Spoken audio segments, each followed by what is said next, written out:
not very different. But I want to begin by saying that we are actually in the middle of a disaster in Britain, and that we cannot afford to go to Copenhagen and fail.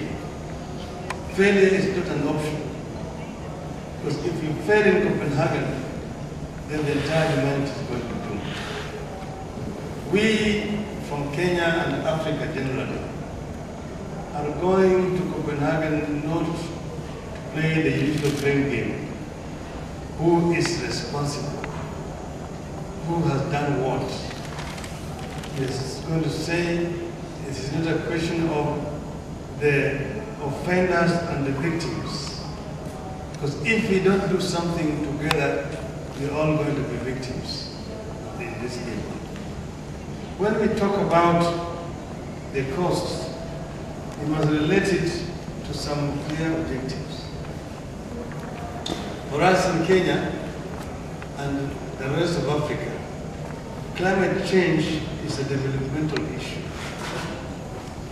It is because it actually affects our development. And because of that, there is need, therefore, to restructure the development agenda between the developed world and the developing world. In Kenya, we have a clear objective, which we have put in what we call Vision 2030. Vision 2030 aims to transform our economy from a struggling third world economy to a middle income economy by the year 2030. Now, it is based on three pillars: economic, social, and political. How does climate change affect our objective of achieving what we want in 2030? That's very important. Climate change affects virtually all sectors of work: agriculture, tourism, energy, and water.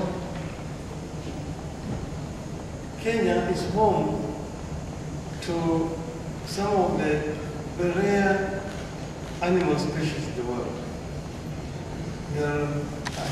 We have some of the remaining heritage of species of animals in the world. All that wildlife is now completely threatened. The cloud so devastatingly that they cause real havoc and a lot of destructions. El Nino invites his twin sister, which is called La Nina. Either you have El Nino or you have La Nina. So this has really affected our economy. It is estimated now that close to 150 million Africans may risk the increased water stress arising from climate change. The projection is that within a 2% degree temperature rise, additional 40 to 60 million Africans may be exposed to malaria, while sea level rise may also cause increased risk of flooding in the low-lying coastal areas. The malaria used to be just a disease of lowlands. And in the lowlands where malaria was prevalent, people have developed resistance to malaria. With the increased temperatures, the malaria-carrying mosquitoes has moved to the highlands. And in the highlands, people who don't have any resistance, it becomes just a complete killer.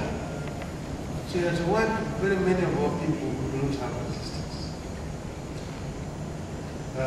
Cholera, Rift Valley fever, and many other ailments are coming with this.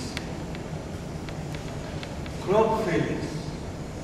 There are chronic crop failures in our country because of drought. And when the drought comes, it also affects the livestock.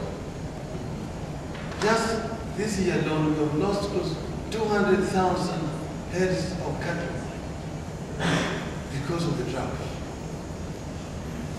We have lost so many people because of hunger and famine in our country. Now, tourism.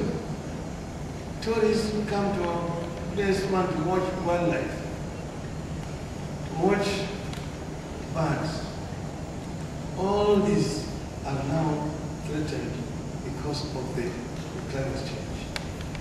And because of this, we must find a solution to this issue. We ourselves have said that we want to leapfrog the fossil fuel era and go green. Green energy. Green energy, we have potential, we have geothermal, we have hydro, we have wind and solar. All these new energies actually require additional resources to be able to cushion them because these are new technologies. We also must be able to protect the catchment areas and do reforestation to deal with destructions that have been occasioned partly because of climate change and also human activities. This also requires a lot of resources. We want to increase our forest cover from the current 1.7% to 10%. That requires a planting of 7 billion trees over the next 10 years. That itself we need to put a cost to it. I'm only quoting this to give, because we're talking about economics for climate change, what it involves to adapt, because these are adaptation measures that many African countries require. So it is not something that we can be hypothetical about and say by 2050, if the climate were to increase by 2 degrees, where would we be? Right now, we go from what we have now, then we can move to the norm. And what we have now is us in Kenya, we require on an annual basis $2 billion to be able to adapt effectively. That is the kind of figure that's required. And because of this, I know is something similar to what is required by other African countries. So let us come up with a climate justice fund, and also send a strong message to the new offenders. Don't argue that don't stop us from developing because you developed yesterday and you're now stopping us from developing so that we remain where we are. No. 2 wrongs don't make a right. So we are saying that we want to develop, yes, we are prepared to forego the dirty processes and move forward in a clean way. But we need to be assisted to go that route. And the developed world must be prepared to work with us in this journey, as well as new developing parts of the world who are now responsible for even higher emissions, must also be reined in. But here, we are talking about the cost of adaptation, not the cost of emissions. Because of that, I raise my case by saying that yes, we are a parcel of the globe. The figures are not huge by comparison to advantages. But we need a special fund separated from aid. Let us not link this issue of climate change with the aid package. Let us create a separate fund that will help us to adapt so that we can be able to develop our economies. Thank you.